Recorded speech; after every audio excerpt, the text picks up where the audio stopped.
Hello, welcome to all of you, and welcome to everyone watching us via live stream as well.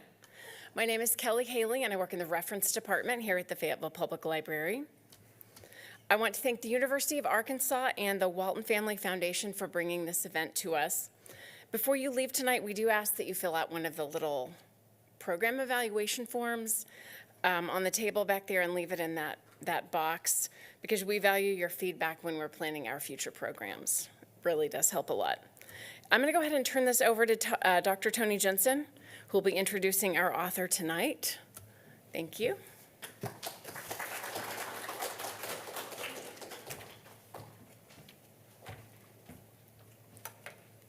As usual, moving it down. Thanks to all of you for coming out tonight. It's so good to see so many people here. It's the annual reading for our it's the first reading for our annual series. And so I especially thank all of you for coming out to get us started in a good way. I've been having a little bit of laryngitis, so if I sound strange, that's all that is. For those of you who don't know me, I'm Tony Jensen, the director of the MFA program in Creative Writing and Translation at University of Arkansas. I think I know almost all of you, but for the 2 or 3 people I don't recognize, that's who I am. I'll be introducing my friend and esteemed writer, Taylor Brorby, in a minute. But before we get to introductions, I'd like to say just a couple thank yous. In this, our 60th anniversary year of the program, 60 years, we remain so grateful to everyone who supports our reading series, our faculty, and especially our students. It takes a whole community of arts supporters to have a program like ours, in which the students engage in 4 years of deep study of literature and writing, fully funded. Funding is, of course, one sort of engagement, and this event is made possible by the University of Arkansas MFA program in Creative Writing and Translation, the Fulbright College of Arts and Sciences, the Department of English, the Walton Family Foundation, and the Fayetteville Public Library, who so generously partner with us and offer space. Showing up in a space like this one to celebrate writing and writers is another sort of very valuable engagement. I thank all of you for coming out tonight to help launch our reading series and to listen to Taylor read from his extraordinary book, Boys and Oil, Growing Up Gay in a Fractured Land.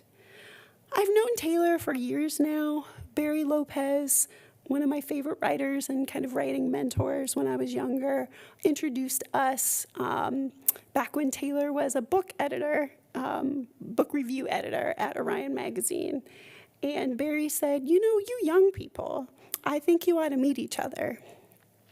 And that cracked me all the way up, of course, because I'm quite a bit older than Taylor, but I was also quite a bit younger than Barry. And to Barry, we were just, you young people doing good work in the world. You ought to meet each other. So we did eventually, I think first through the telephone and through email correspondence. And knowing Taylor these years and watching his career skyrocket has been very exciting. In part because I think his writing is exquisite at the level of sentence, at the level of image. I think it's important for those of us who don't come from traditional writerly, artistic, even academic backgrounds, whose family members don't necessarily go to college, to be writing books and to be publishing books about our small towns and rural communities. And so Taylor and I became fast friends over issues of class and space. But also, I celebrate his accomplishments because of his generosity, his community building nature as a writer. Not all writers are so interested in building community. Some are interested mostly in, putting their own work out, which is fine, but Taylor is also a great bringer together of people.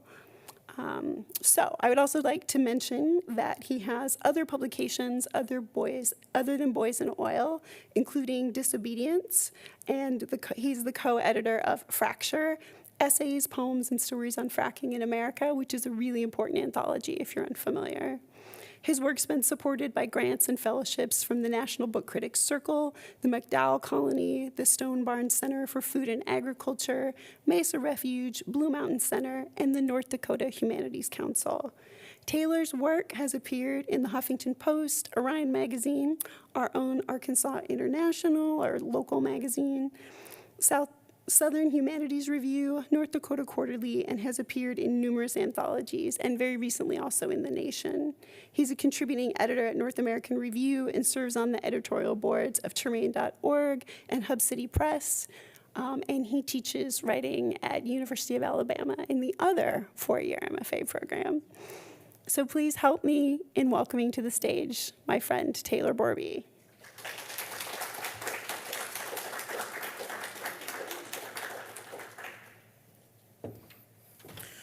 Well, hi, y'all. How you doing? All right, great. Well, I decided to wear linen here. I'm trying to adequately adopt the South now as my region, though I keep saying living down in Alabama is like living abroad for me. You know, you go through the checkout line, it takes 20 minutes. Where I come from, people say yup and nope, and that's a complete conversation. So even if you've known them for 20 years, it's so wonderful to be here, and thank you, UA. I've been a long admirer of the other UA's MFA program, and the Arkansas International, when it was first launching, I had a piece in it about being a type 1 diabetic, which allowed me to test the market, as writers often do when we're seeing if our ideas or stories should maybe develop into fuller books. It's nice when you get an acceptance, you know, and that really gave me a wonderful boost. And it's been a wonderful few days here in the Fayetteville area. The Ozarks are a unique landscape to me. I didn't think this was Arkansas the first time I drove up here. So this is wonderful to be up here, and thank you for making time. A quick survey, I should just ask, how many of you have been to my home state, North Dakota? Perfect. You're the exact right audience. Oh, well, strap in. Here we go. You're in need of education, and it is the least visited state in the country, so you're in good company with each other. I'm going to start at the very beginning. As Julie Andrews said, it's a very good place to start. And so writing my memoir, I might not look like it, but I had to go back 350 million years to begin my story. So we're going to go back to the primordial sea of North Dakota. So this is from right in the beginning, and we'll see where we go on tonight's harbor cruise together.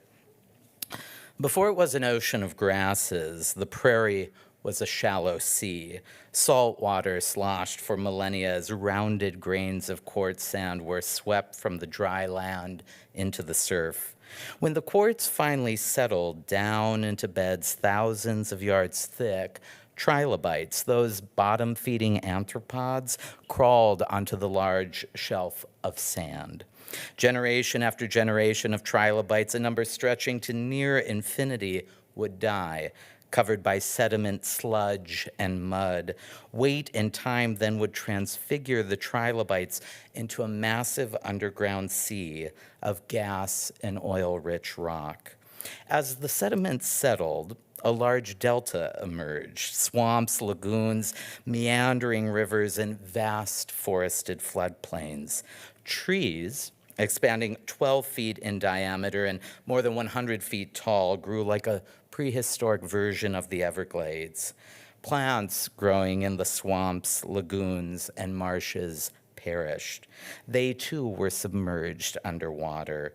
Oxygen could not exist in the shallow bowls of plant debris, so the plants were broken down slowly but inexorably by anaerobic bacteria. But a thick layer of plant material did not fully decompose, and the vast beds of peat accumulated. The surrounding streams changed course, and when they did, sprinkled sand and silt atop the peat. Layer upon layer, some more than 50 feet deep, weighed down the peat beds that, over time, transformed into seams of lignite coal only a few feet thick. Volcanoes shot ash into the atmosphere. The ash floated on the air streams. Ancient waterways flowing north and east carried silt and clay. Tyrannosaurus rex, my personal favorite, Triceratops, and other dinosaurs roamed the ancient verdant land.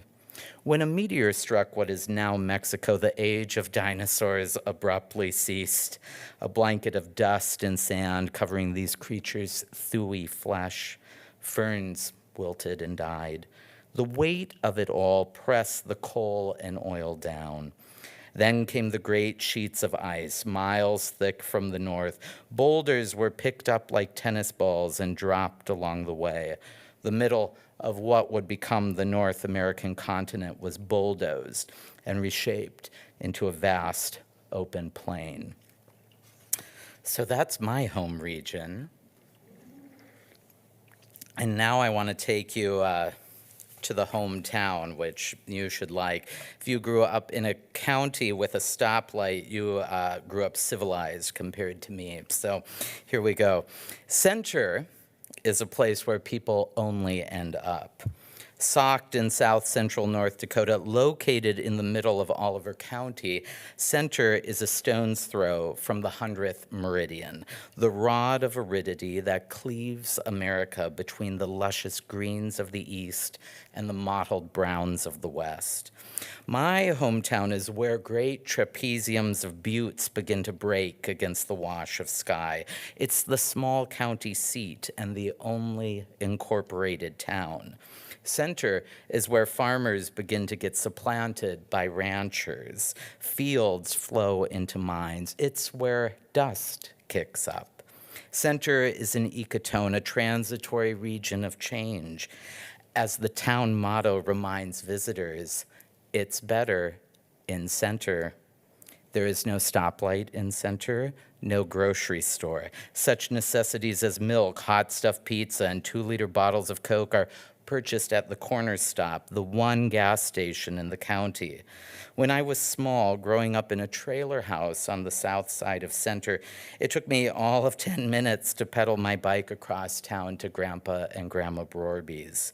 I went to the one school in the county with the same 22 other students in my grade, a lopsided division of 6 girls and 16 other boys. So even if you were unfortunately straight, the dating options were limited, I guess. There are 2 bars, a bank, a courthouse, and the small coal country community health center on Center's main street. There are 3 churches, but not even a motel. As a child, though, my world didn't feel small. I played baseball and spent my afternoons with Grandpa Hudson Bueller fishing for bluegills or picking tart choke cherries. I wandered the grassy banks of the small Square Butte Creek, a squiggly stream that eventually empties into the wide Missouri River, looking for muskrat, heron, or beaver. Sometimes I'd spot a coyote loping in the distance. The prairie I grew up on teaches you to notice, to pay attention. The yoke of the sun as it slides across the dome of sky, streaking the world orange and indigo. The swish of grass in the afternoon breeze, the screech of a grackle.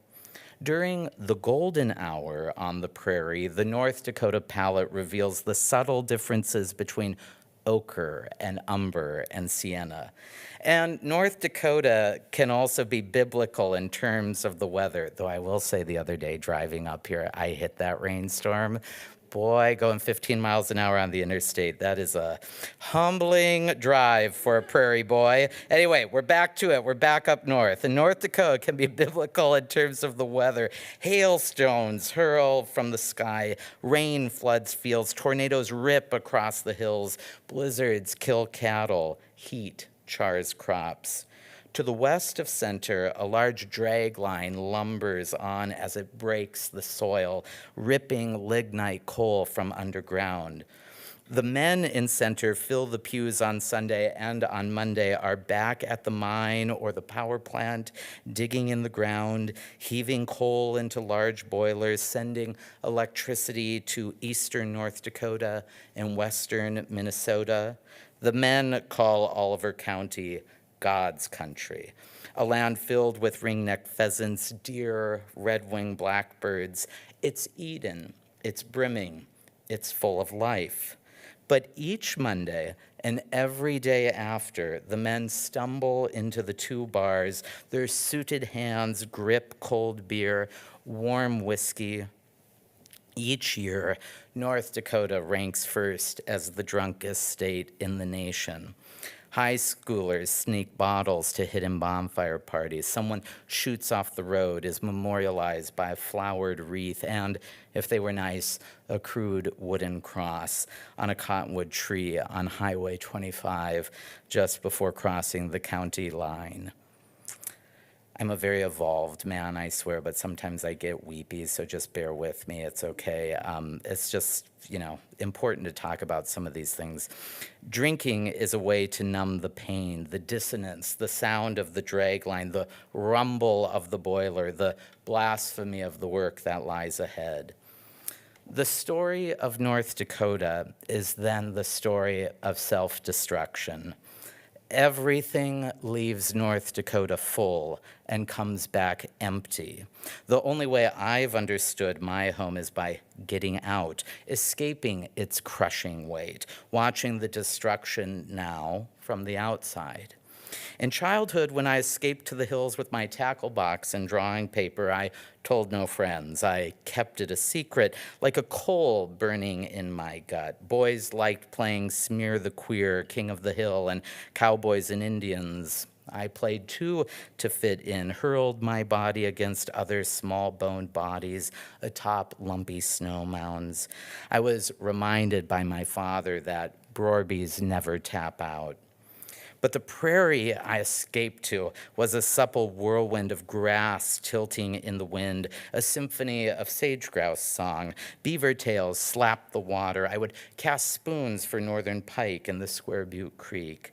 When the casting became boring, I pulled out my sketchbook and pencils and traced the bend of the creek against the white paper. I tried to create the world I wanted rather than the world as it was. A world of broken lignite and all too often broken people. On the playground, I asked friends to play tag or an imaginary game of pirates. Instead, the other boys sized one another up, divided into two lines, and threw footballs. They ran back and forth across the asphalt playground, slammed the ball hard against the ground when they scored a touchdown. I watched from a distance, wondering where I fit in to the place I lived. I still cringe when I say I played with girls, since I was constantly called a girl, because I wanted to create my own games. I wanted room for my imagination. Throughout elementary school on Halloween, those boys dressed like police officers, firefighters, and football players. I dressed, this is no longer true, and not as Barbie. I did the other year when the movie was out. I hope you did too. But as Dracula or a wizard or a pirate. Even then, I wanted a larger world. My classmates played a preconceived game in a world that was preordained for them. Chase a ball under Friday night lights, grow into men who dig coal from the ground, save for the Mexican cruise you've always wanted, retire when your body begins to break. There was something I too craved in that landscape, something soft, something I couldn't see in the human-made world. So I headed for the hills where the badgers roamed, where pheasants tucked into marshy grass. There was diversity to the natural world that I could not find in my hometown. He's a dreamer. He's not a hard worker. He doesn't want to play football. We'll continue on here. I'm choosing sections I don't normally read from, so we'll see how it goes. Normally, I whip people up into a political fury, and we still might. Don't worry, there'll be a Q&A. You can ask me anything. The students know this already. I'll largely answer, and if I don't know the answer, I'll lie, and you won't know the difference. But it's such a thrill to be in a library. Libraries have been my saving grace. There's a section in this book, I will not read this part, but I was outed, so I didn't come out, though it's quite shocking. I wore aprons in childhood, and I wore my mother's high heels and marched around saying Sister Suffragette, and not every little boy did that, and so I was a feminist from the womb, I guess, but thank you, Julie Andrews. But libraries, once I was outed, libraries are these incredible, They're the most democratic spaces, it seems, that we have in this country. Children get to vote in libraries with their library cards. It's an incredible thing. It's the one place you get to go where people don't even bother you to buy anything. They're these temples of knowledge, and what a great gift it is to be reading in this wonderful library as well. But let's get some of the gossip, shall we? Everybody loves in nonfiction about learning how do you write a sex scene. Well, we'll see how I've tried to do that, and then you can see how that goes. Some people make their careers out of writing about sex. I do not. I have other things to cover, like carbon capture and storage and hydraulic fracking, which is my second favorite F word. But to give you some context. So I am in college here. I went to that college that James Gatz from The Great Gatsby went for 2 weeks, St. Olaf College, while he was a janitor before he went to New York City and became Jay Gatsby. And it's known for its singing tradition. Even the straight boys sing there, and they love Britney Spears, and it's just like fa la la la la all the time. It's a lovely place to be, honestly. And so I cannot sing. I am tone deaf. But I'd get a 2-week vacation every year. I'd be the CD seller for the St. Olaf Choir Tour. So I'd get to go like Miami Beach and drink pineapple rum, or this day it was in New York City. And the context is you couldn't sell CDs at Carnegie Hall because they take such a large percentage. So I had a free day. And I went to the Museum of Modern Art, and that's where we'll begin here. Since Carnegie Hall took over the CD sales for the St. Olaf Choir, the next day was another free day for me. I decided to go to the Museum of Modern Art to see Jackson Pollock's paintings. Wandering through the white-walled corridors, I eventually came around a corner, and there it was. Number 31, 1950. That large splattering of white and black across tan-colored canvas. Like a magnet, it pulled me in, engulfed me, devoured me.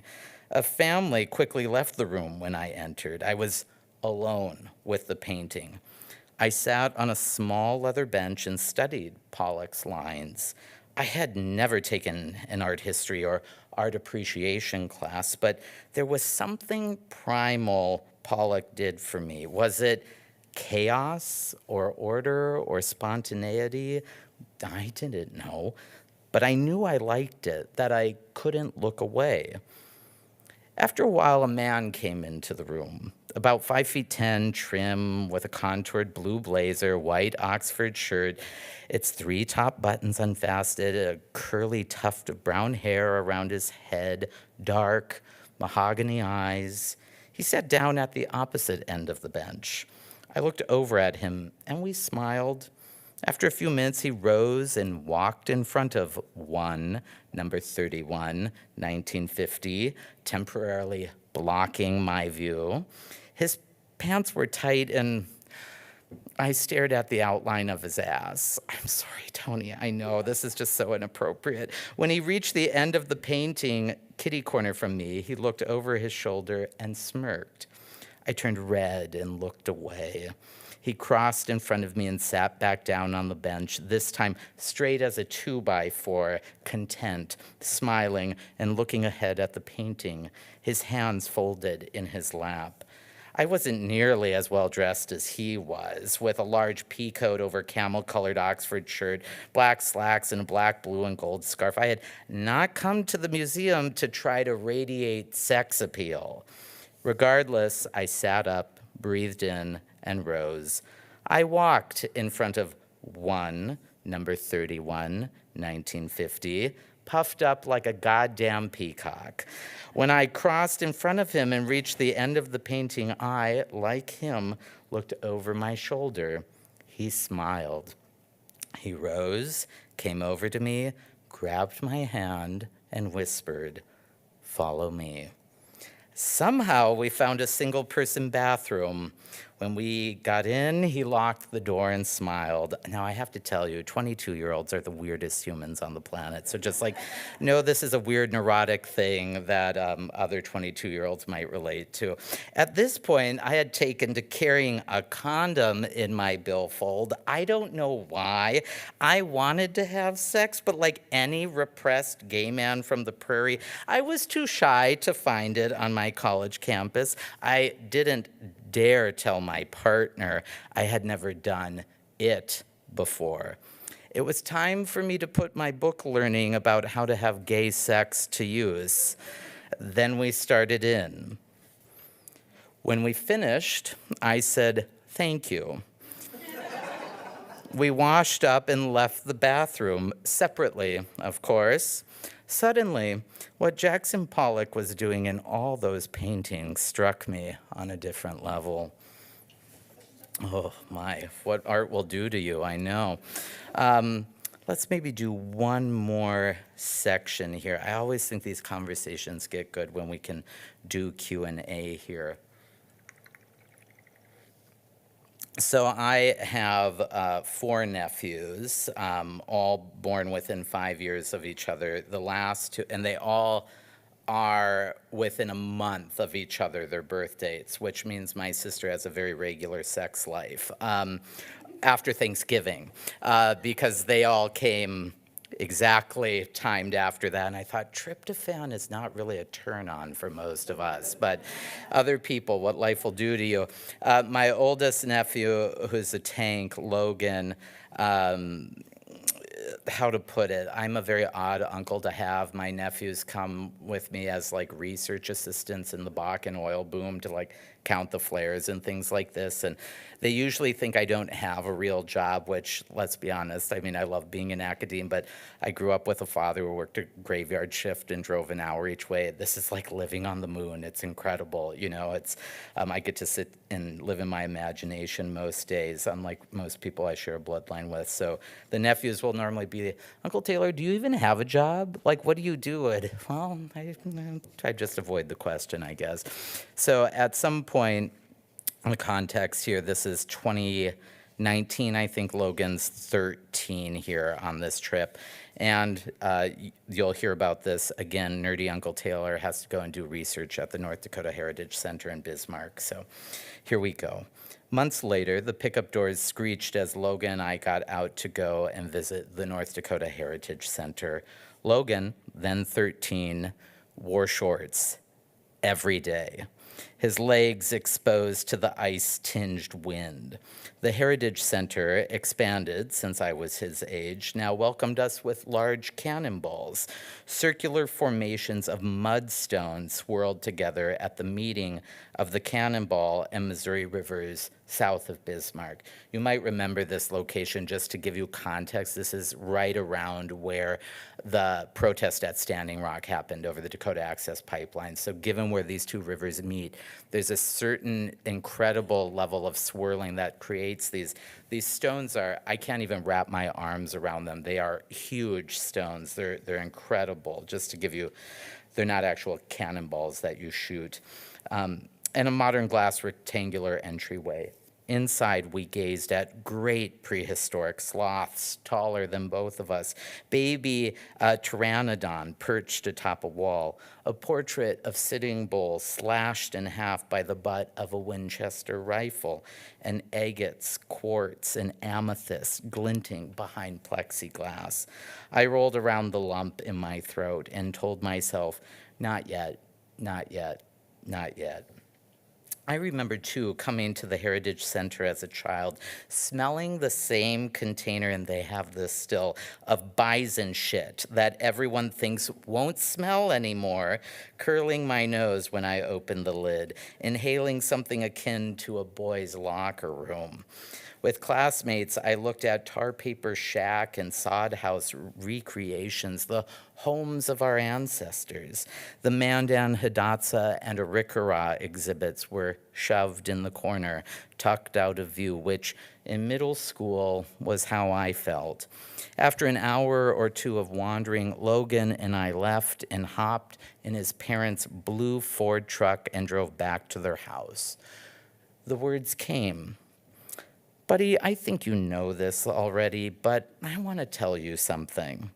In typical 13-year-old fashion, my nephew stared straight ahead and played it cool. You know I'm gay, right? I blurted out. He continued to stare ahead and sighed. Yes, Uncle Taylor. And me, the teacher that I am, shoved my foot further into my mouth and asked this stupid question. And what does that mean to you? I saw him roll his eyes. It means that you're attracted to someone of the same gender, Uncle Taylor. For Logan, times had clearly changed, and his mother and father had helped and encouraged his enlightened sensibility. My nephew already knew who I was. At 13, he had the language I had yearned for, the grasp of a world I always felt was out of reach for me. And here he was, all 20 years younger than me, and the world felt changed. I felt seen. And what do you think about that? I continued, praying to God, my nephew, who sang in choir, who pitched in baseball, who played tackle football and defense and hockey. My nephew, who still let me tickle him, who just was learning the intricacies of sarcasm, who still slept with a stuffed orca called Whaley and a small powder blue blanket called Blanky. I prayed he wouldn't reject me. I think it's fine, Uncle Taylor, he said in his newfound bass voice. And then, after a pause, Uncle Taylor, what's your favorite type of pasta? I smiled. Tortellini, obviously, only peasants like anything else. Logan laughed. We drove on. My grip loosened on the wheel, or was it the world? It was such a small passing moment, which is where many of our monumental shifts happen.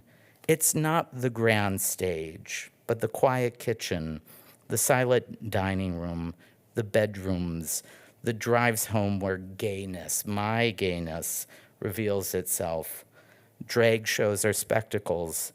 Television shows provide a comforting illusion that life progresses, that we no longer need to live in fear. But we do. We do live in fear. Thank you.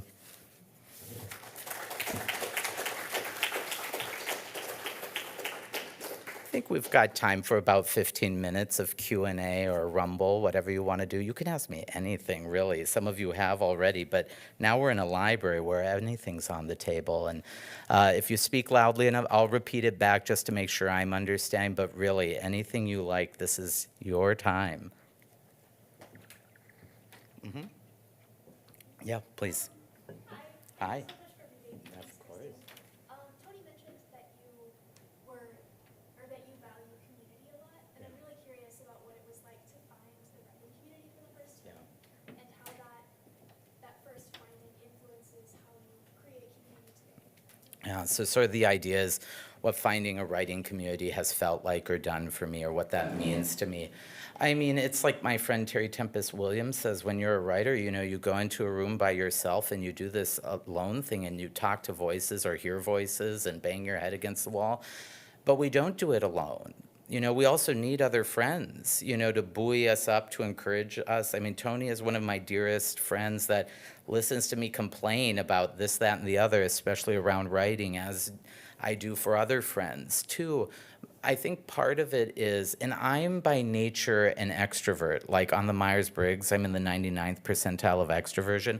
I don't want to be in that room, you know? I had to, like, I'm a classic English major. I'm so old, I went to school before, like, creative writing was a thing other than this graduate program. So I read, like, Milton, you know, and the Epic of Gilgamesh, but I had to convince myself that, like, I was talking to Socrates because I just wanted to go and have gin and tonics and dance to Kesha, you know? I didn't want to like do my reading, which is the work we have to do. And so what I found first was that reading first made me feel less alone. I can remember my first time reading a now very important writer to me. I thought going to college, forgive me, I swear like a sailor, sorry for you at home. I shit you not, I thought every book had been written. I knew people like Stephen King existed because my sister read him, and like Mary Higgins Clark, which you can check out from the library here. I saw it. Haven't seen a book from her since like 2003. But my mother was a big Mary Higgins Clark reader. But I thought all the books had been written, and that writers weren't this like active thing. I knew there were like children's book authors, but like what I consider like serious literature. And then my sophomore year, on page 196 of my Prentice Hall Anthology of Modern American Writing, Professor Hill assigned this short story, The Red Convertible, by this woman I had never heard of, Louise Erdrich. And she's one of the first writers, if not the only one I can remember first time reading that had a birth date but not a death date. I thought, oh, she's still alive. And then in her bio, she's from my home state. I mean, she's now won the Pulitzer. She's not doing too bad, And that in that story, not only was it set in my region of the world, I thought, you can make literature out of where I come from. I knew Uncle John Steinbeck had done that with Travels with Charlie, where he very, expertly says, which is correct, that the map of the country should fold at the Missouri River between Mandan, North Dakota, and Bismarck, North Dakota. That is where the continent divides. I thought, yes, someone said what I've always known. He happened to win the Nobel, so of course it's right, But it first began with reading in these ways. And then the idea of writing came later. I first went to school. I was going to seminary because I got into Princeton. It was going to cost me $1,000 a year to live down the road from where Einstein last lived, and I had free room and board then too. And I just wanted to learn where people's ethics and morals, if billions of people on the planet have a faith tradition, I wanted to study that. And I thought I'd go get a PhD and be an expert on the transcendentalists, because I thought Thoreau and Emerson were a hell of a good time. And then I got outed a month before I left for seminary. If you don't know that, you can buy this book out there, and then you can learn all about that period too. But then I stumbled into a grad program. I got a MA in liberal studies, which was kind of like a low-fat MFA. I just needed structure. It's not a terminal degree, and I realized you need to nearly die to be able to teach in academia, so I had to go get a terminal degree. But in that class, a very important thing happened. I took a class called The Essay, which I grew up and went to school only knowing the argumentative essay. And this cracked things open. Like, I read this essay by Zora Neale Hurston, How It Feels to Be Colored Me. And that made me think about my own existence. Or, this is better than like watching MTV, William Hazlitt's On the Pleasures of Hating, which is a juicy, gossipy essay. Or Annie Dillard's essays. All these things that I then saw I could put my book learning into narrative storytelling. But to your question, I grew up in a family of storytellers. I mean, my grandpa and my grandma told stories about their dead siblings as if they just walked out that door. Remember the time Uncle Pete did this? And it's these people, I mean, that's what writing does. That's why we go to these, like, we get to bring people back from the dead. That nephew you just heard about, he died a year and a half ago. The reason I like reading that section is because it brings Logan back. He doesn't feel as far away, and that's a lovely thing we get to do, that you never know when you're writing, particularly nonfiction. Since this book came out in hardback here to that paperback earlier this year, my last living grandparent, the other little Viking in my family, my grandpa Brorby, gave up the ghost at 92 and a half. And then Logan died a year and a half ago at 18.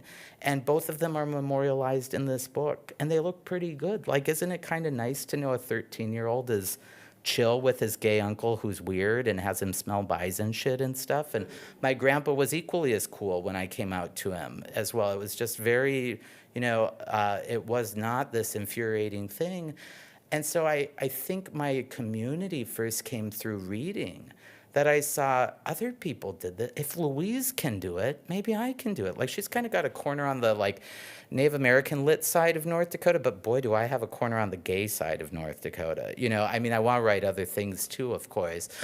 But going to MFA land was helpful, that I got to be around people not only my age who were curious. And there's sometimes, I mean, teaching now in an MFA, we sort of fall into this cynicism about like, oh, reading or all this work and stuff, but like, reading has changed all of our lives. And like, what a gift to spend time. I mean, I grew up in hell. I mean, your options in Center, North Dakota, if you were a boy, you could either work in the coal mine or you had to own land to be a farmer or a rancher. That's it.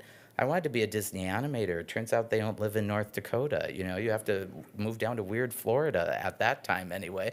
Then I wanted to be a symphony conductor. There's not even enough people in my hometown for a symphony orchestra, and so I knew I had to go elsewhere for community, and part of being in an MFA, as much work as it is, what a gift to be in a place that takes creating and studying literature seriously. I mean, stories keep us alive, isn't it? It's what we cling to. It's when we're struggling and we hope that tomorrow will be better because we've read that it has been for other people. And so I think that's part of what being in those communities of people who takes literature seriously, even more than the art of writing it. It's that I love people who love reading books even more than the people who are trying to create it, because the creating side, I mean, I need like cold compresses, and I have to like go on long walks and go, what am I doing? Writers are kind of crazy. But that's a little bit of does that get a little bit at what you're asking? I know it's a long-winded answer, but yeah, I'm an essayist, so there we have it. What else can I help you with? Please. Well, I loved what you chose to read, and I loved the way that you read it. It really brought the words off the page for me, and I loved the opening, which I call like the deep time of North Dakota, Yeah. right? Which is a very environmental kind of thing to do, to plunge us into that, Yeah. and to relish the wonder of how that world got created and the ways that we inhabit it. And then the last passage you read, there was a kind of line about the fantasy of progress or of growth Yeah. being fed to us. Yeah. And it made me think about something I recognized when I was reading your book, which was the ways in which you're playing with like the kinds of temporalities you inhabit as a gay man who did not grow up in like a metronormative area. Like Portland, but, Oregon. Yeah. in the middle of nowhere, Yes, right? yeah. And all the ways in which your life kind of emerged in a way that wasn't like straight, Yeah. like a line of progress Yeah. or of a heteronormative growing up, Yeah. but like these sideways curves. And I was so glad you just spoke in the question and answer period to the moment in seminary, which I thought was actually one of the most poignant moments of the whole book, because it was like you were just about to achieve a kind of, I don't know, class or education dream to ascend to, Princeton Theological Seminary and do your work, and you sit down and you can't do it and you return home. And it's like, then your life opens up in a different kind Right. of way. Right. And I just thought your book gained so much authenticity from being able to like speak so honestly about the ways in which like life doesn't work, or we don't reconcile with our parents, or there are losses that we do not get over, or things that like will always make us uncomfortable or won't work, or home that won't feel like the home we truly want in our imagination. And I just want to hear a little bit more about Sure. like your writing process Yeah. to, especially like to harness those past selves of yours, Yeah. like your younger self, and bring that to the page. Yeah.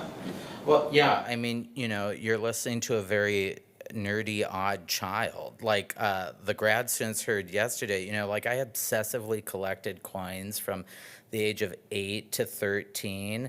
And in 3rd grade, I made an 1896 Morgan silver dollar as my Valentine's Day box to scale. And like Justin Brown won. And it was like a shoebox. And he said it was a bulldozer. And I was like, are you kidding? And I would have my parents take me to Bismarck to the Best Western to coin shows, which I was the only person with colored hair there. It was all these old dudes.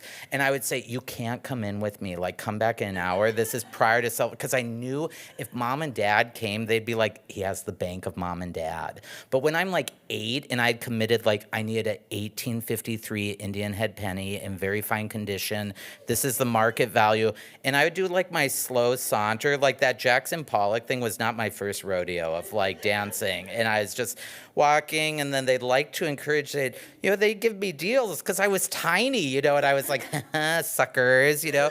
And I had my mom take me to auctions, and I couldn't bid. So I would like, she'd have the paddle, and God, I was a monster. You all no wonder why I didn't have friends. But I'd pinch her elbow, like for Mercury head dimes, you know. So that's a very unique child that we have to like kind of write about. That's not really in this book. Don't worry, it's in future writing. But part of it is I've only wanted a big life. And that big life, though, is my imagination. I wanted to be the head of the U.S. Mint as an 8-year-old. That's a very odd thing to list on. What do you want to be when you grow up? A police officer? The director of the U.S. Mint. Like, that's very odd. I wanted to be a symphony conductor because I wanted 100 people to do my bidding to bring beauty into the world. And then I chopped off my left thumb, which is, I can show you a magic trick. I'm popular amongst 10-year-olds. I go, can pull the tip off. I just can never get it back on. And that's the octave key for your saxophone, which I had gone to St. Olaf to study. And to then have to jump, I have very small hands, a perfect octave. To go from being able to press your octave key to then having to jump is a significant difference at a certain level of playing to just make you not in the upper echelon. That was a huge having to let go of that dream. I had only applied to conservatories. I mean, that is what I wanted to live in the world of music. That's why that opening section about the sea, you poets out there, you too can become a prose writer. That's filled with what we call sibilants.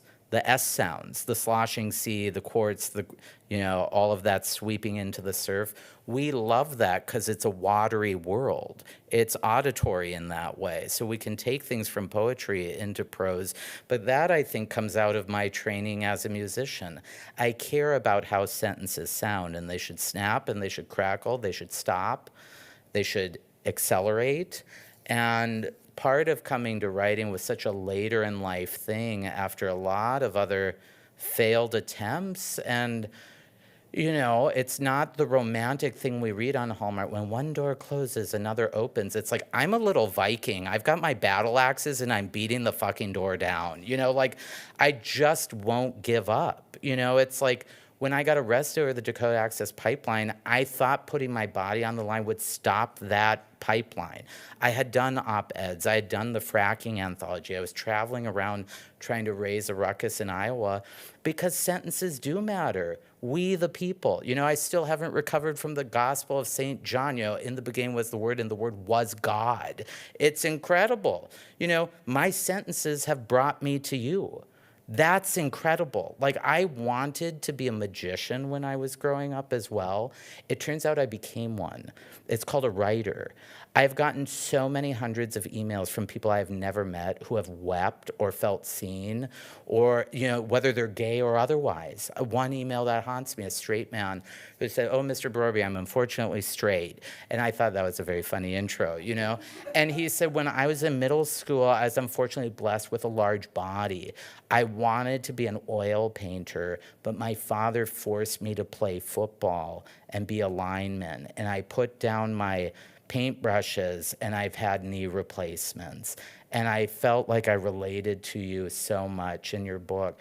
That's even more complimentary than, I've gone and spoken at Brigham Young University. I mean, they prayed before my reading. It was incredible. And I had this queer boy come up to me afterwards, the very last person. He said, "Mr. Brorby, your book got me to take my head out of the noose."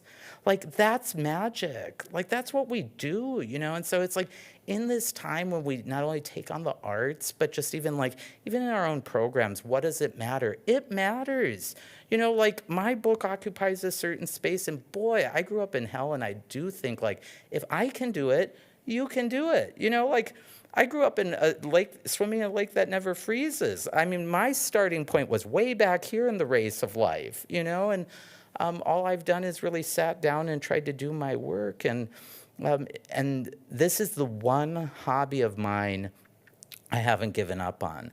I stopped coin collecting. I no longer play the saxophone, but this book is inspired by Beethoven's Third Symphony, the opening movement. It's got 28 different themes in the first 3 minutes. It's a weird brain, I know. Again, remember coin collecting. But some of those things are a long hangover, but this is the one that stuck. Because I love stories, and I need stories. I write my work, but then there are all these other books. We're in one of those places. So my process has really come out of Ray Bradbury's wonderful book, Zen in the Art of Writing. He says in there we should write with zest and gusto.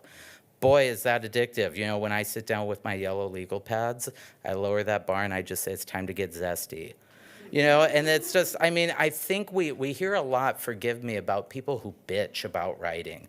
This is not hard work, not in that way. I've done assembly line work. That is hard work on the body. Summoning the powers of imagination, yes, is hard in its own way. But the process to me is more addictive than anything else. I love cheesecake, but I love this more. And I write by hand because writing on a computer, as Rebecca Solnit says, I think we've outpaced the level that we can think at. We drive very quickly in this culture, both in cars and otherwise. And writing, to my mind, is a meditative act. I was saying to the grad students yesterday, or was it 50 years ago, that, I usually write a book a year. Jim Harrison said, it's not such a tall order to write a book a year. And if you have the idea, that can make it easier, and that's where I'm at my point of life. But once I have that idea for the book and have it slightly mapped out, I sit down and I write by hand 2 to 3 yellow legal pad pages worth of prose a day. If you do that every day, in 3 months you have a book draft. It will just produce that. 30 days, 3 pages, 90 pages, 270. By the time I type it up, there's the manuscript. I can let it breathe, do the next one next year, then I get to come back and edit that one and go, oh God, you were such an idiot in that draft, But it buys you time. So I'm not in a rush in certain ways. I'm in a rush to draft. But then the actual work of revision and taking it to what I hope this book tries to do, literature, does take time, but I need space to do that. You cannot be in a hurry to try to create good art, I think. But to be in constant process, that's a great privileged way to get to live your life. Yeah, so that's a bit about that. Thank you, Lisa. Maybe one more here. I know I give the longest answers, you guys, but one more burning question. If you have it, please, in the back. I would say thank you for sharing your story. And you talk about the experience of being a gay man with such a flair and great sense of humor, but I want to acknowledge how much courage it takes to do what you're doing. Thank you. And thank you for doing it in the South. Yeah. Really appreciate that. I'm wondering how you relate today emotionally to center. Yeah. If you have to visit, if you go back, how does you relate to that emotionally?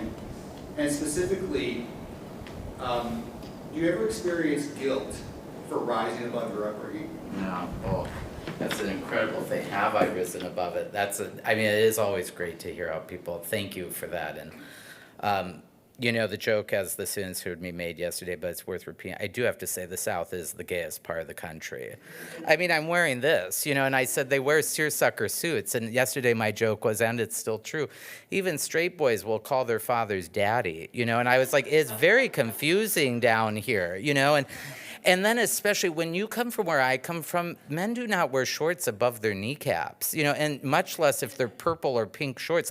This is not no, Tony and I were walking, no one was even nice suit. I was like, God damn it, it's just another Thursday in Arkansas, but it is true. I have found, and I largely go, and this is not quite one of those, and I don't want to romanticize Fayetteville. I largely do go to other places where writers fear to tread, like Billings, Montana, which is a huge site of of human trafficking for Indigenous women, you know, and speaking at their library, like here, the front row was a block of queer youth. Like I was just like, you are just talking to them because they think they're in the big city in Montana. Billings is maybe 90,000 people. These things are quite serious, you know, and then they're quite serious too, to be blunt, for me, going back to my hotel room and stuff. I don't tend to often go out that much when I'm book touring. And the South is its own complicated foreign nation to me. There are these things here called trees, so it's very weird to me. So I'm a little out of balance. But I do go back to Center on occasion, but I have no living relatives there. They're all in the ground. And Center really does only take about 30 seconds to drive through. There's a highway that goes through the southern portion of town. And even when I say south, I'm not even talking about like here. We're talking the town maybe has a total in a weird layout of 20 blocks. I mean, so if you go through that southern highway, it's 10 seconds and you're through.